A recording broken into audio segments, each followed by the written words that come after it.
From my past experience of teacher observation, I've noticed that many teachers actually teach the letters first before teaching sounds. What do you think about that?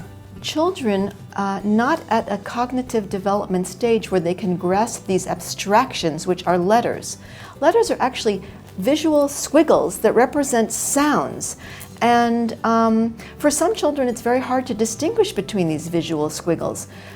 Take, for example, M and W. They actually are just flipped versions of each other, whereas the sounds of and W are very, very distinct sounds with very distinct articulatory patterns.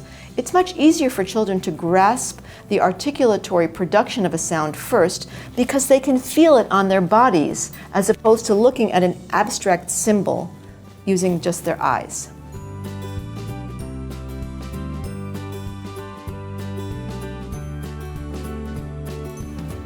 Why is it important to teach vocabulary first before we teach sounds? Yes, it's actually essential to teach vocabulary before teaching isolated sounds. Isolated sounds are also abstract units of language, whereas vocabulary is meaningful, concrete units. Specifically, if you teach nouns and verbs.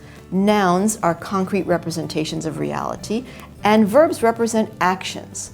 It's very important for children to anchor their perception of sounds within a solid base of words. Further, developmentally, children perceive words before they perceive the individual sounds that make up words. Dr. Susan, can you give an example to illustrate your point? Certainly. Supposing I want ultimately my children to learn the sound It's much wiser to first teach them a collection of meaningful vocabulary within context, especially story context. For example, I can teach them about a character named Martin, Monkey. And I can teach them that Martin, Monkey, likes to mop. Mop, mop, mop. Martin, Monkey, likes to mop. Then they hear the sound over and over again, and they connect it with a meaningful character and a meaningful action. And after they've heard this several times and repeated these sentences several times, they can begin to pick up the initial sound of And they also embed it in a meaningful image in their mind, so it helps them to remember it better.